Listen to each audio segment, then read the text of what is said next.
आप सबको आज के इस पुनरुत्थान पर और आज के वचन पर आप सबों का हार्दिक स्वागत है। आज सचमुच हम लोग खुशी और आनंदित हैं कि प्रभु यीशु मसीह जी उठा है। तो आज जी उठना पर्व मना रहे हैं, पुनरुत्थान पर्व मना रहे हैं। इसको हम लोग कई नामों से जानते हैं। पुनरुत्थान को अंग्रेजी में ईस्टर, जो हम लोग हैप्पी ईस्टर कहते हैं। जर्मनी शब्द में ओस्टर और लैटिन और ग्रीक भाषा में पास्का कहते हैं। आज पास्का के नाम से जानते हैं, कई लोग ईस्टर के नाम से जानते हैं, कई लोग पुनरुत्थान पर्व के नाम से जानते हैं और कई नामों से आज हम लोग जानते हुए परमेश्वर की या यीशु मसीह की महिमा और धन्यवाद देते हैं। आज के वचन में जब हम लोग देखते हैं कि इस गीत में हालेलुया की गीत गाई जाती है, जिसको 111 से हम लोग देखेंगे तो 118 तक बड़े ऊंचे शब्द से इस गीत को गाया जाता था। कोई भी राजा अगर जीत के आता था तो इस गीत के द्वारा से स्वागत करते हुए परमेश्वर का धन्यवाद करते थे। तो इसी तरह से आज इस गीत में देखते हैं कि दृढ़ और अटल प्रेम दिखाया और कैसे विकट परिस्थिति से बचाया। आज के वचन को जब हम मनन ध्यान करते हैं तो विशेष बात पाते हैं कि आज पुनरुत्थान पर्व है। इस दिन प्रभु परमेश्वर ने इस ख्रीस्त को मृतकों में से क्या किया? जी उठाया और आज उसे जी उठने की प्रक्रम का काम परमेश्वर ने अद्भुत रीति से किया है, अद्भुत रीति से किया है। परमेश्वर हमें भी आज मृत्यु के बंधन से छुड़ाया और जी उठने का सामर्थ दिया है। हर एक जन जो विश्वास करते हैं, यीशु के साथ चलते हैं, सबको जी उठने का अधिकार दिया है। उस अधिकार को आज हम अपने जीवन में उसको ग्रहण करें, उस पर विश्वास करें और उस पुनरुत्थान की आशा भरी जीवन के लिए अपने आप को तैयार करें। अगर हम यूहन्ना रचित सुसमाचार 5:29 वचन में देखते हैं, कोई भी पढ़ देंगे तो हम लोग थोड़ा सा बसेगा। जिन्होंने भलाई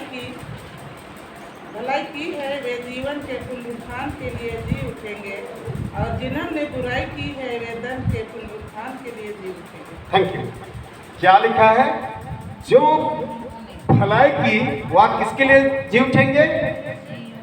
जीवन के लिए या पुनरुत्थान के लिए जी उठेंगे। जो बुराई की है उन लोग किसके लिए? दंड के लिए।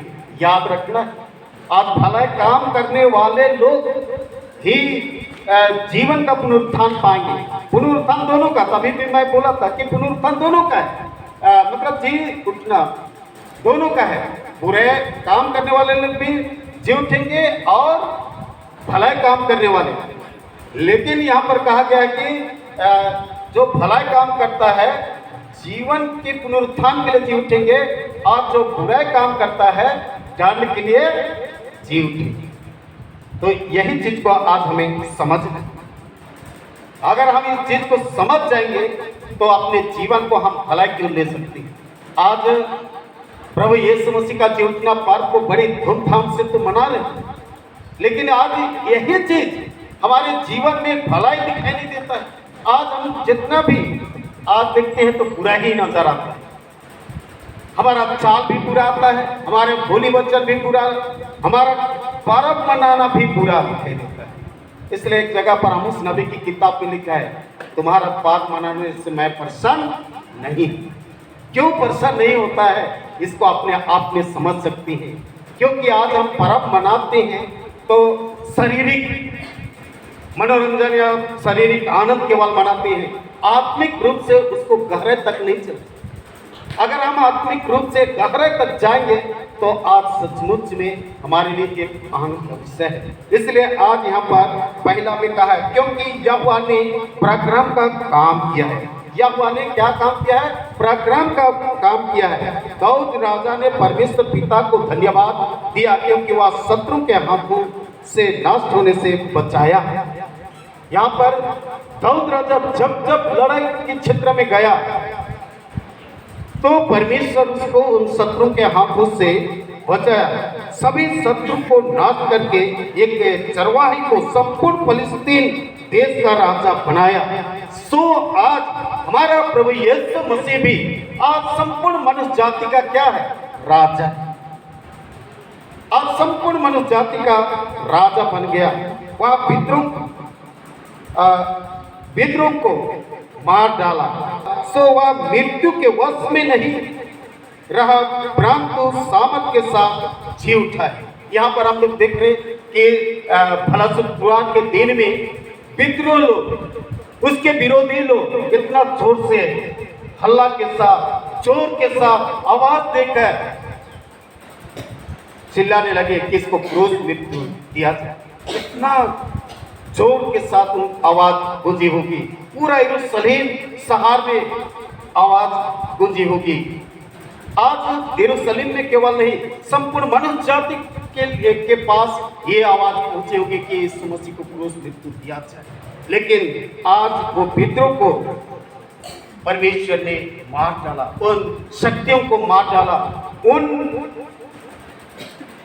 मृत्यु को मार डाला। और आज यीशु मसीह को मृत्यु के वश में नहीं, पर आज मृत्यु में से जी उठाए। यह परमेश्वर का पराक्रम ही का काम है, यह परमेश्वर का पराक्रम का ही काम है। यूहन्ना रचित सुसमाचार 20 का 17 वचन को पढ़े। यीशु ने उससे कहा, मुझे मत छू, क्योंकि मैं अब तक पिता के पास ऊपर नहीं गया, परंतु मेरे भाइयों के पास जाकर उनसे कह दे कि मैंने अपने पिता और तुम्हारे पिता और अपने परमेश्वर और तुम्हारे परमेश्वर के पास ऊपर जाता हूँ। हाँ, थैंक यू। तो यहाँ पर यीशु ने कहा मुझे मत छू, क्योंकि मैं अब तक पिता के पास ऊपर नहीं गया, परंतु मेरे भाइयों के पास जाकर उनसे कहा दे कि मैं अपने पिता और तुम्हारे पिता और अपने परमेश्वर और तुम्हारे परमेश्वर के पास ऊपर जाता हूँ। ये बातें उन महिलाओं को जो उन वह कब्रिस्तान के परिसर में गए थे उनको कहा। क्यों कहा? क्योंकि यीशु मसीह आज मृतकों में से जी उठा और वह अनंत जीवन के भागी बनाया। इसलिए आज आपको और हमको कहा है कि उनको कहा कि मत छू। आज हम सबों को भी जब हम बुराई काम करते हैं तो हम प्रभु यीशु के पास नहीं आ सकते। मत छू मतलब बुराई काम करना, बुराई का काम करना, गलत संगति रखना, जिसके द्वारा से आज हमारे जीवन में अशुद्धता के कारण से प्रभु के पास नहीं आ सकते, नहीं छू सकते। वही छू सकता है, वही परमेश्वर के साथ संबंध रख सकता है जो भला काम करता है। जिस तरह से हम लोग हमेशा सुनते हैं कि जो आदम की वाटिका में आदम हवा को रखा गया था, जब बुरा काम किया आदम की वाटिका से निकाल दिया गया। उसी तरह से आज हम पापी लोग, आज इसको कई जगह पर सोचा जाए, अरे पता नहीं वह यीशु सचमुच में यीशु है या भूत है या कई तरह के मन में आता है। तो इस तरह से आज वहाँ पर हम लोग देखने पाते हैं। इस तरह से यीशु ने कहा मुझे मत छू, पर कहा तो अपने भाइयों को जाकर बतला दो कि मैं ऊपर जाता हूँ।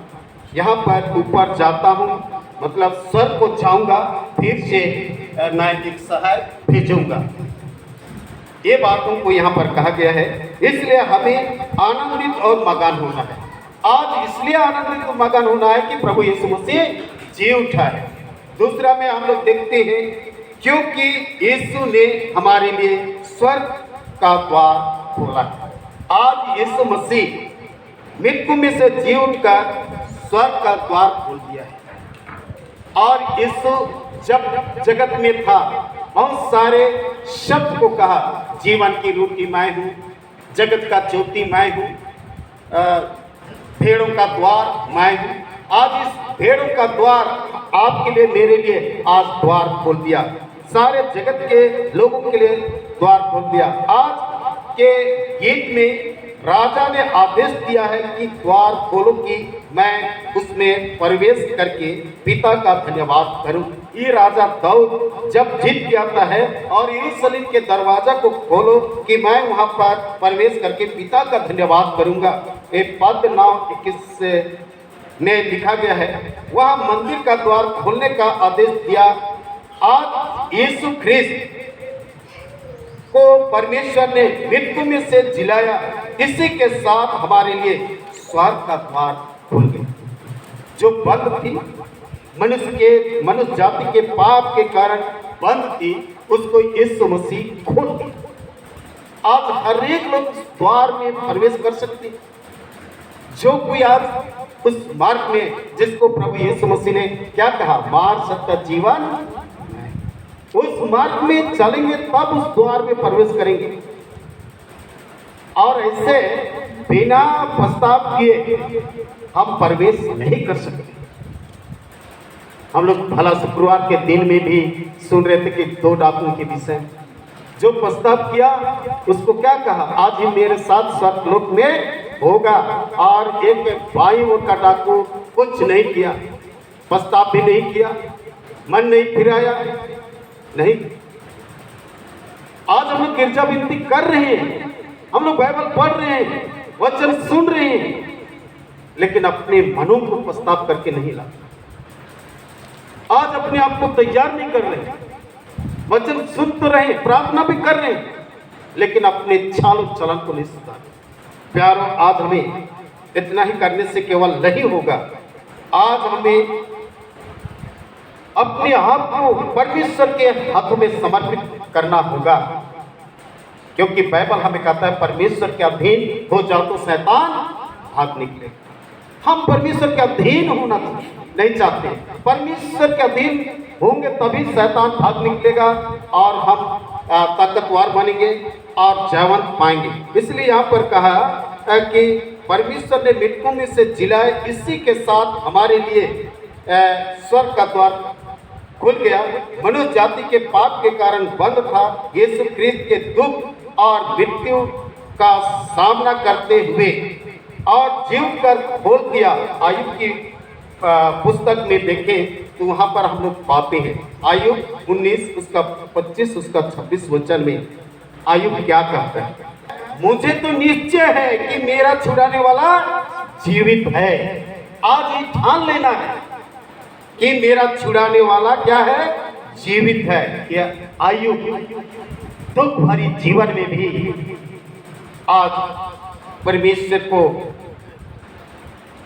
छुड़ाने वाला करके वह हमारा छुड़ाने वाला जीवित है, इस तरह की उनसे मन में ठान दिया। अगर वो नहीं ठानता तो हो सकता है वो इस तरह, इसका नाम इस तरह का नहीं होता, लेकिन वह ठान लिया। आज हम सभी लोगों को भी हमें ठान लेना है कि मैं एक दिन जी उठूंगा और परमेश्वर के राज में प्रवेश करूंगा। ये ठान लेना है। ठानने का अर्थ है कि बुरे कामों से फिरना है।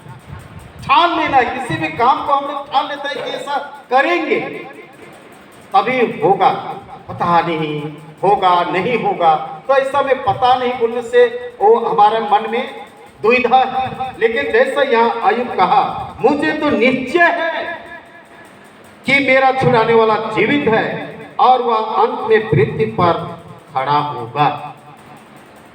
ये आयुब का ठान लेना, आपको और हमको भी ठान।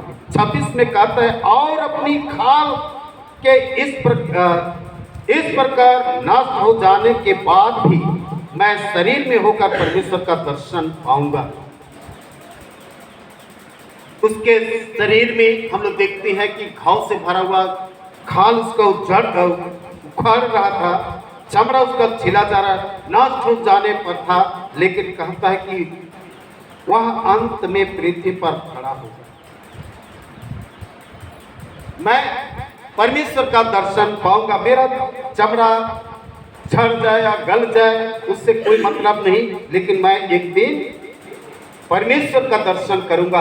ये हमारी सोच होना चाहिए कि मैं भी एक दिन परमेश्वर के राज में प्रवेश करके उसका दर्शन पाऊंगा, उसके साथ हालेलुया की गीत गाऊंगा। जैसा आज हम लोग हालेलुया की गीत गा रहे हैं, वैसा ही वहां पर भी हम हालेलुया के गीत गाए, उसके पुनरुत्थान पर विश्वास करके स्वर्ग राज में प्रवेश करने के लिए वह मार्ग तैयार किया, उस पर विश्वास करना है। आज हम सबों को पुनरुत्थान पर विश्वास करना है।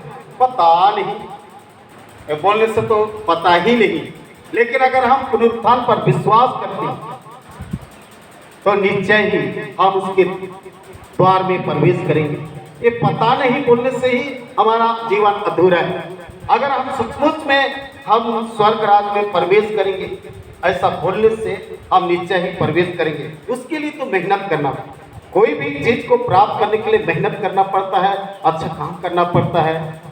उसी तरह से आत्मिक जीवन में भी हमें मेहनत करके और भला काम करके और परमेश्वर की संगति में होकर आज जीवन जीने वाले लोग ही परमेश्वर के राज में वारिस होंगे। ऐसा नहीं कि आज अगर इस पुनरुत्थान पर विश्वास नहीं करते हैं तो हम अभी भी पापी और अभागा हैं। लेकिन आज पुनरुत्थान पर विश्वास करते हैं, यीशु मसीह मरा और जी उठा, इस पर विश्वास करते हैं तो हम जीवन पाएंगे। यीशु मसीह तो उस दिन आदम हव्वा का पाप को लेकर, सारे जगत के लोगों का पाप को लेकर क्रूस काट पर बलिदान हो गया, लेकिन आज हम उसके पुनरुत्थान पर भी अगर हम विश्वास नहीं करते हैं तो आज भी हम पाप में मरे हुए। लेकिन आज उसके पुनरुत्थान पर विश्वास करते हैं तो हम जीवन। इसलिए आज हमारे लिए वचन तभी मैं कह दिया यूहन्ना 10:7 में भेड़ों का द्वार मैं। आज यीशु मसीह सारे जगत के लोगों के लिए कहा द्वार मैं, उस द्वार में ही आज प्रवेश करके परमेश्वर के राज में पहुंचेंगे और पहुंचने का कोई रास्ता नहीं है। प्रेरित क्रिया 4:12 में भी कहा गया है, स्वर्ग के नीचे और पृथ्वी स्वर्ग के ऊपर और पृथ्वी के नीचे कोई दूसरा नाम नहीं दिया गया जिसके द्वारा तुम उद्धार पा सकते हो, परमेश्वर के राज में प्रवेश कर सकते हो। एक ही नाम है जो यीशु नाम, और उसी नाम से हम जीवन को प्राप्त करेंगे, उसी के नाम पर स्वर्ग में प्रवेश करेंगे और कोई दूसरा नाम नहीं दिया गया। इन्हीं वचनों के द्वारा से प्रभु आप सबों को बहुत आशीष। आमीन।